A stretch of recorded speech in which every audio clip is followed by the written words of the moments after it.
Olá, seja muito bem-vindo, muito bem-vinda a mais uma edição do programa Aquicultura, o programa que traz a você todas as novidades desse setor, principalmente para você que é dessa área, nosso telespectador e amigo produtor rural. No programa de hoje, nós vamos falar sobre a volta do Ministério da Pesca e Aquicultura para o desenho do novo governo federal e todas as expectativas em torno dos trabalhos que serão desenvolvidos pelos próximos anos. Para falar sobre esse assunto, o meu convidado de hoje é o presidente executivo da Associação Brasileira da Piscicultura, Francisco Medeiros. Oi, Francisco, seja muito bem-vindo mais uma vez aqui ao canal AgroMais. Eu que agradeço o convite, sempre à disposição. Afinal, um canal extremamente importante para a nossa aquicultura no Brasil. Com certeza, muito obrigado então mais uma vez, o prazer é todo nosso em recebê-lo. O programa é longo e nós temos muitos assuntos em vista, Francisco, mas eu queria começar então com a sua visão sobre o retorno do Ministério em si. Independentemente de quem fosse escolhido para assumir a pasta, você avalia que a reativação do Ministério, que no governo passado tinha status de secretaria, era importante? Qual a sua avaliação em relação à retomada do Ministério? Olha, essa é uma história, assim, bastante longa, né? Afinal de contas, nós já estamos indo aí para 7 anos sem ministério. Tivemos uma história de ministério, um período sem ministério que teve alguns tumultos e agora a retomada do ministério. Então, assim, se a gente analisar o histórico tanto do ministério quanto da Secretaria de Aquicultura nesse período, os dois tiveram seus pontos positivos e seus pontos negativos, né? Isso é bem claro para todo mundo que milita no setor. Tanto os dois, vamos dizer, no segundo turno, os dois candidatos tinham como promessa de campanha recriar o Ministério da Pesca e Aquicultura. O setor, inicialmente, até se manifestou publicamente que ele achava melhor que a aquicultura permanecesse no mapa, haja vista que todos os produtores, todas as outras proteínas animais, suíno, aves, bovino, leite, ovos, estava todo mundo no mapa.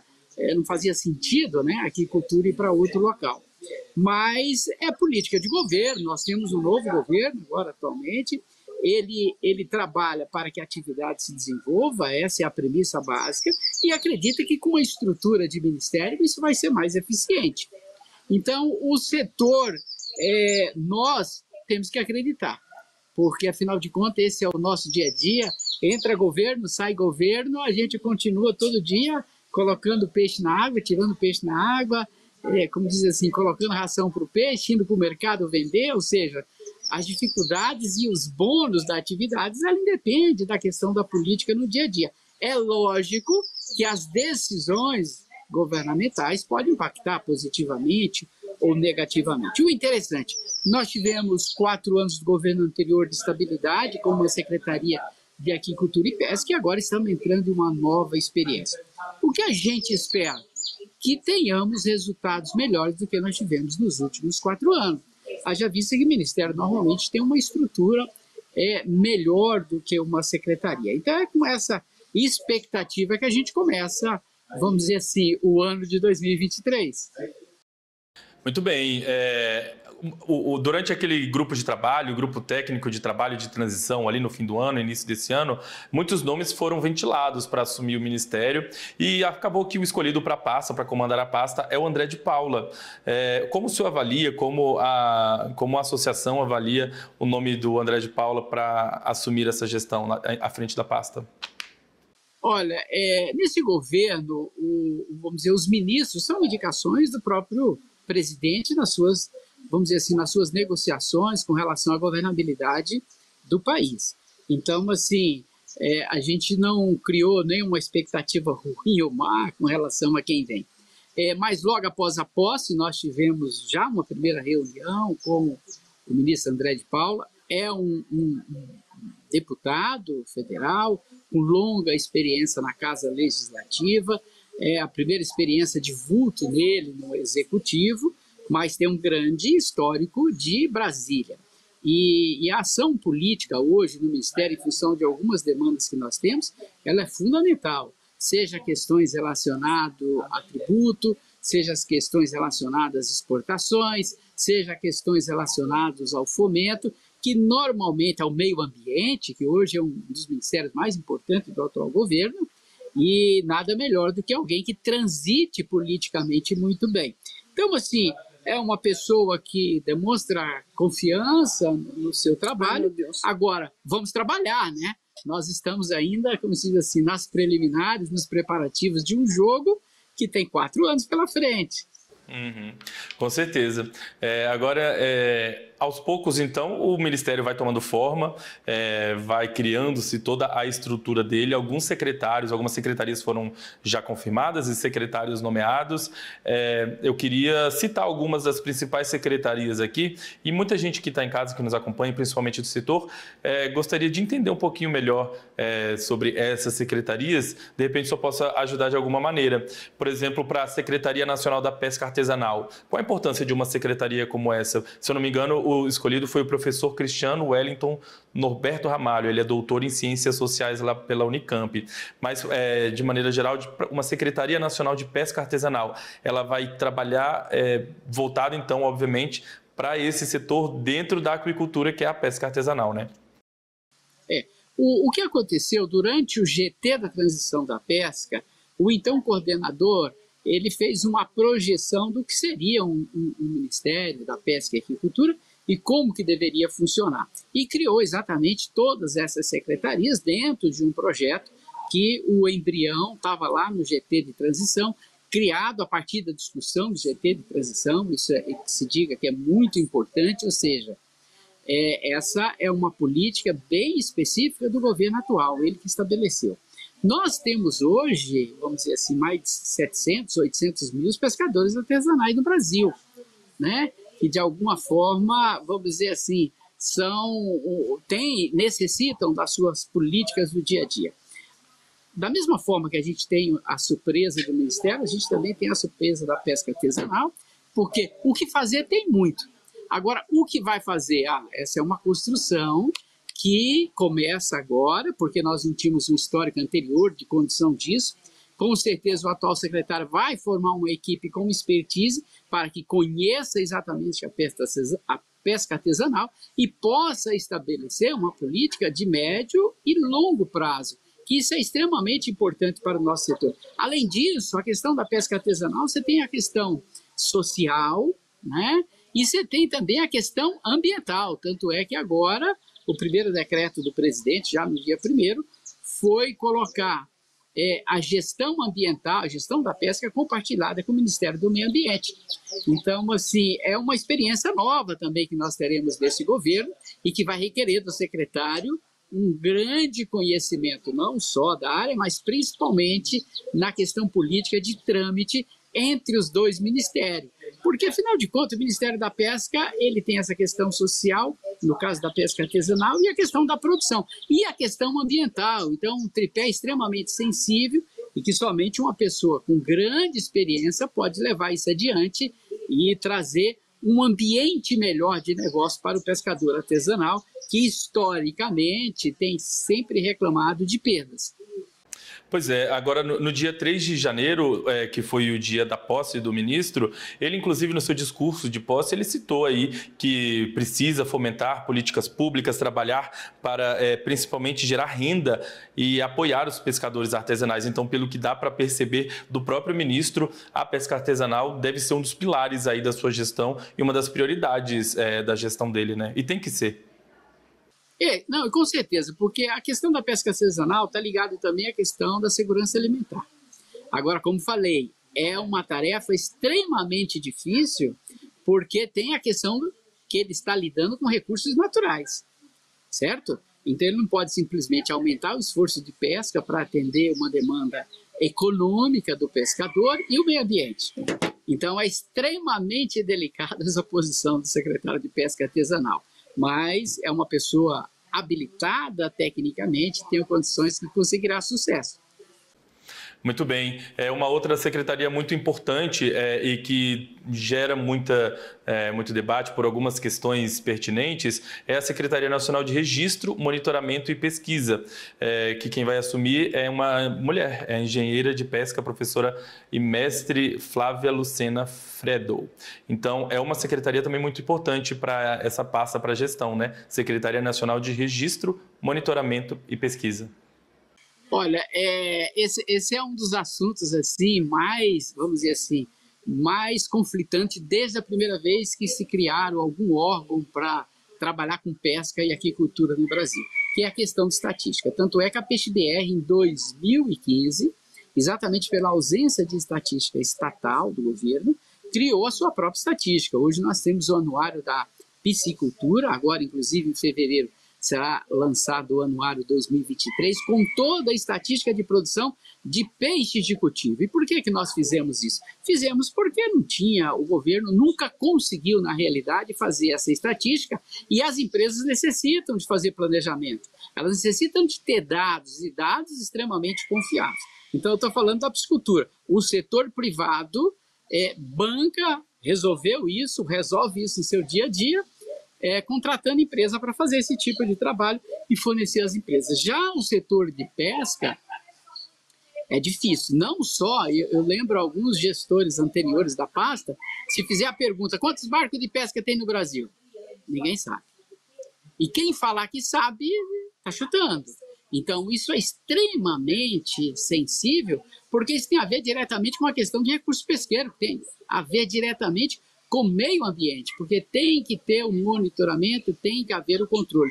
E a indústria pesqueira, ela tem interesse nisso sim. Todo mundo quer trabalhar de forma organizada e de forma legalizada.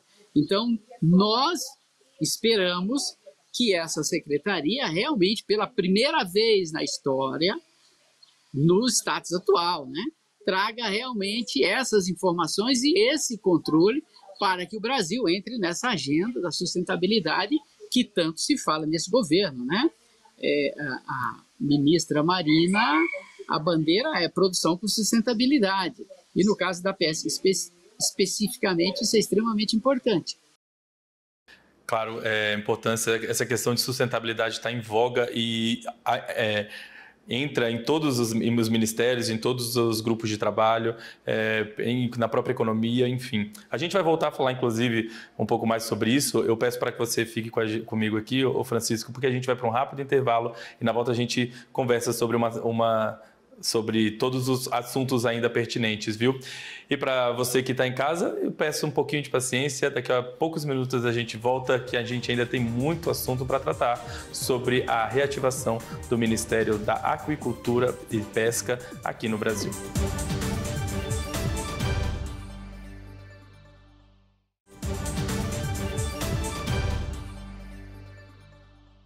Estamos de volta para a segunda parte do nosso programa Aquicultura e nessa edição nós estamos falando então sobre a reativação do Ministério da Pesca e Aquicultura pelo governo federal.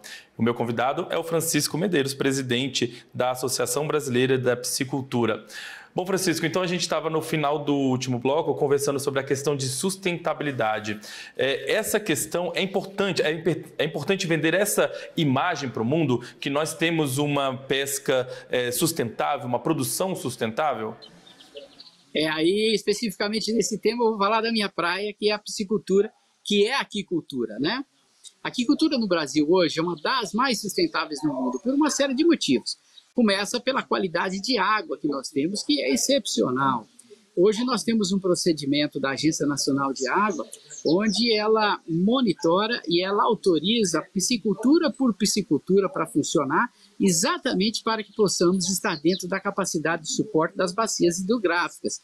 Isso são poucos países que conseguem fazer isso. Outro aspecto importante é com relação aos ingredientes da ração. Os nossos ingredientes, na sua maioria, são proteínas de origem vegetal. Francisco, mas qual que é o impacto disso para o meio ambiente, para a água? É uma coisa fantástica, porque os produtos vegetais, eles têm uma decomposição, vamos dizer, tem uma pegada ambiental muito maior do que as proteínas animais em decomposição no corpo hídrico. Outro fator extremamente importante é a questão do licenciamento ambiental dos estados, que hoje no Brasil cada estado tem sua legislação e a atividade para funcionar, ela necessita estar, vamos dizer, licenciada. A atividade aí tem uma característica importante, inclusive tem a ver com o plano safra, com financiamento. A piscicultura é a única atividade do agronegócio brasileiro que, para captar qualquer volume de recursos, de R$1 a 1 bilhão, necessita ter licenciamento ambiental da atividade. Por que isso acontece com a gente? Porque a gente é a última proteína que chegou e já chegou dentro das regras ambientais do mundo moderno. Hoje, nós temos as empresas no Brasil que produzem peixe, especificamente tilápia, que exportam basicamente quase todas as empresas, além de atender o sistema regulatório interno, são certificadas por certificadoras internacionais, né? Hoje, inclusive, há vamos dizer, o consumidor lá fora, principalmente dos países americanos, eles são bastante exigentes com relação a isso. Por isso, das empresas estarem habilitadas para isso. Então, no caso da proteína, da aquicultura, especificamente de piscicultura, nós estamos trabalhando dentro dessas medidas exatamente porque acreditamos que esse é o futuro, não só para o mundo, mas principalmente para os nossos negócios. Pois é, quando a gente está falando sobre a questão de vender essa imagem de uma pesca sustentável, de uma produção sustentável, a gente consegue perceber que há um mercado promissor para o setor conseguir expandir as exportações, então, aqui no Brasil? Existe demanda para isso? Existe sim. Nós estamos a cada ano quebrando recorde de exportação, tá? Exatamente porque a gente está ganhando, primeiro, competitividade e, segundo, qualidade no nosso produto. E dá uma diferença, né? Ou seja, no caso, hoje o produto que a gente mais exporta é a tilápia. Nós temos o nosso terroir específico. Quem consome uma tilápia brasileira em qualquer parte do mundo tem um sabor assim bem específico em função das questões que eu já levantei, qualidade de água e os ingredientes da ração. E é nessas premissas, nessas bases, que as empresas estão indo para o mercado. Agora mesmo, no mês de março, nós estamos indo para a maior feira das Américas de comercialização do pescado, Seafood North America, em Boston, onde a Peixe BR e seus associados, com o apoio da Apex, estaremos no pavilhão lá, comercializando os nossos produtos. Hoje, os Estados Unidos já representa 81% das nossas exportações. E isso se deve principalmente a todas essas questões que nós levantamos aqui. Qualidade, mas principalmente responsabilidade na produção. O senhor falou aí dos Estados Unidos, mas hoje o nosso peixe ele vai para praticamente todos os continentes, ou todos os continentes, né? Nós temos mercado na África, na Ásia, aqui na América do Sul. Então, a gente consegue atender a demanda de vários continentes. Exatamente. Em 2017, os produtos da piscicultura eram exportados para 12 países. Em 2022, nós já exportamos para 42 países. Então, nós estamos no processo de expansão. É lógico que o produto exportado é a tilápia. Na sequência, vem o tambaqui, que é um produto ainda, vamos dizer, muito conhecido no Brasil, mas pouco conhecido exteriormente. Mas a gente acredita que no futuro bem próximo também pode fazer parte importante da nossa balança comercial, né? Então, assim, é um trabalho gradativo, mas nos últimos 3 anos, a proteína animal que teve as melhores taxas percentuais de crescimento nas exportações foi a piscicultura. Pois é, eu estava aqui pensando, a tilápia, ela continua sendo o carro-chefe, né? E o Paraná continua sendo como o estado destaque, assim, nas exportações, né? Mais de 58% das exportações em 2022 foram todas do Paraná. Até 2021 era Mato Grosso do Sul. Aí o Paraná, quando a gente brinca, tomou gosto pelo negócio, né? E eles não sabem brincar, então já começaram e já tomaram a dianteira e deve continuar essa dianteira por muito tempo em função das próprias características de produção lá, que estão atrelados às integradoras e às cooperativas, que têm uma experiência muito grande na verticalização do sistema de integração com frango e suíno e aproveita essa expertise para produzir tilápia. Então, assim, é um case de sucesso que deve se repetir durante essa década, mas outras empresas importantes, seja específica só da produção de tilápia e de frango também, estão entrando com, vamos dizer assim, bastante forte no setor. Pois é, o senhor falou lá do Paraná, eu ia justamente perguntar o que fez do Paraná se tornar o maior exportador e um grande produtor do peixe aqui no país. Então, um dos segredos então pode estar ali nas cooperativas, né? As cooperativas e o sistema de integração, porque nós temos empresas também que não são cooperativas e que têm a integração e que são competitivas. Mas o que desencadeou e hoje é o responsável pela principal produção são as cooperativas. Só para você ter ideia, se as 2 principais cooperativas que produzem tilápia no Paraná fosse um estado, seria o segundo estado mais produtor de peixe do Brasil. 2 CNPJs apenas. Aí dá para você ver o tanto que isso é importante. E lembrando que uma delas começou a criar peixe há 5 anos. Ou seja, esse é um processo extremamente recente. Mas as cooperativas e as integradoras utilizaram-se da experiência que eles já têm com as outras proteínas, principalmente com frango. Então, hoje nós observamos uma tendência das empresas que produzem frango e do modelo de produção de frango ser estendido para a produção de tilápia. Daí esse incremento. É lógico que isso também traz vantagem e desvantagem, mas nesse momento é um modelo que tem tido as maiores taxas de crescimento aqui no Brasil.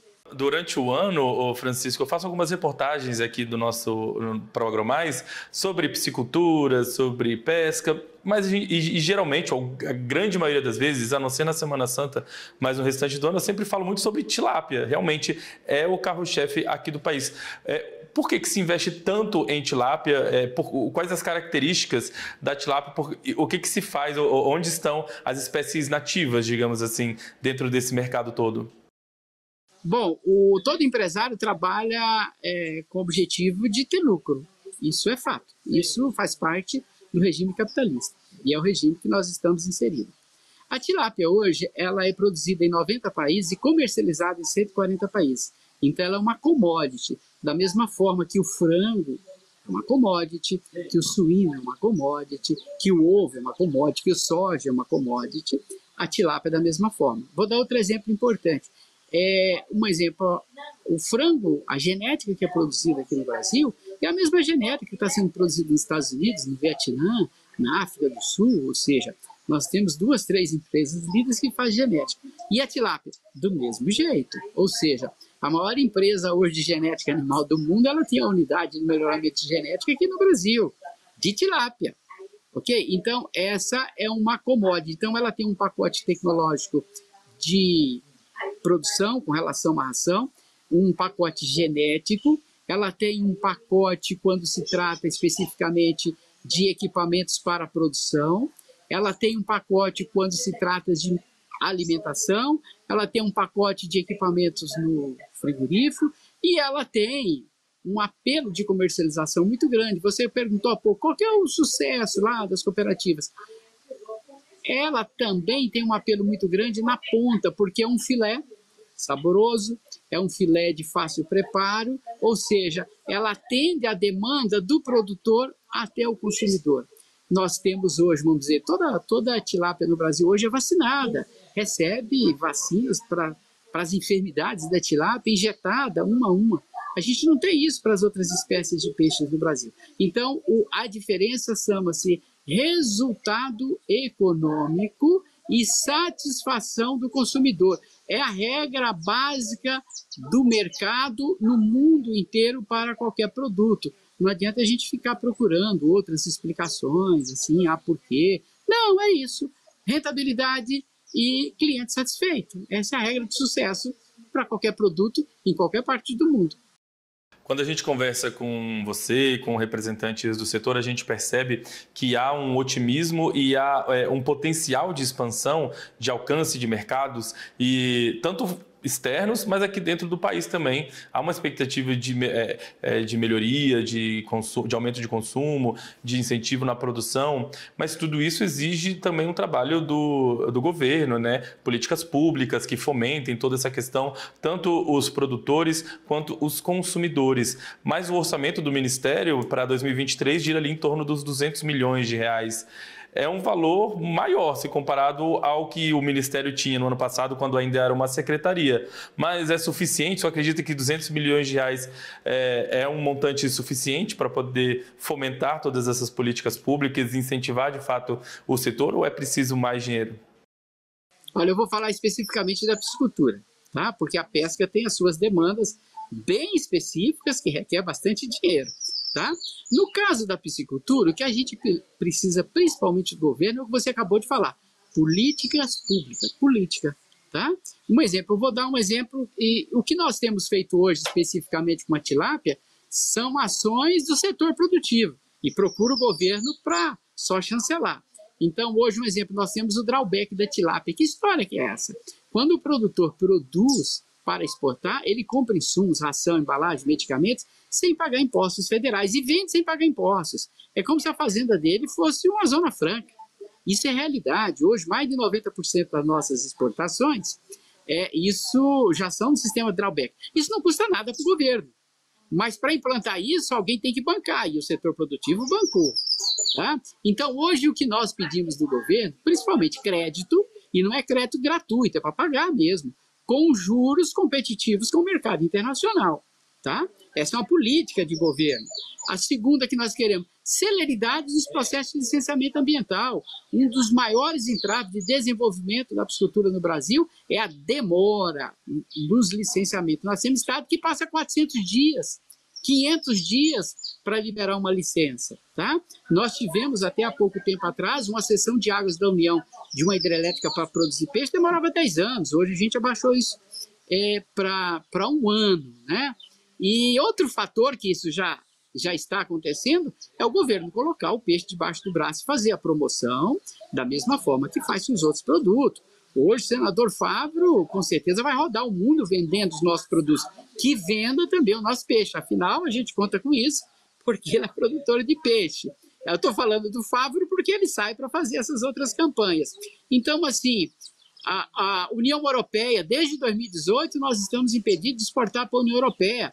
O governo precisa ir lá e negociar com a União Europeia, porque é um mercado extremamente... É o segundo maior mercado que poderia ter para a gente. Então, hoje, o que a gente demanda de políticas públicas do governo não são políticas financeiras. São políticas, sempre eu falo, de papel, cuspe e coragem. E é isso que a gente conta com o governo de ir adiante e fazer isso. É um custo muito barato para nos manter na competitividade. Francisco, a gente tem assunto aqui para passar horas conversando. É um setor que tem muitas demandas, tem muitos assuntos que podem ser abordados, assuntos importantes, mas aí a gente vai ao longo do ano, então, conversando, porque o nosso tempo chegou ao fim. Eu queria agradecer, Francisco, pela sua presença, por ter tirado um tempinho aí para conversar com a gente, com os nossos telespectadores e para trazer as demandas e as expectativas de 2023 em relação à volta do Ministério e também o que a gente pode esperar do setor. Né? Muito obrigado mais uma vez pela sua participação com a gente aqui hoje. Eu que agradeço, estamos sempre aqui à disposição. E aí, só para o encerramento, aí é um dever de casa que não é só do governo federal, mas também de deputados e senadores, que é exatamente uma reforma tributária que proporcione uma isonomia tributária, no caso da ração, entre todas as proteínas. Muito obrigado e até mais. É isso aí, então. Essa edição do programa Aquicultura fica por aqui. Muito obrigado pela sua audiência, pela sua companhia. Eu espero você nas próximas edições aqui do programa. Você fica agora com a programação normal do canal AgroMais. Se você quiser rever este ou outros programas do nosso canal, basta acessar @AgroMaisTV na internet, viu? Muito obrigado e até a próxima. Tchau!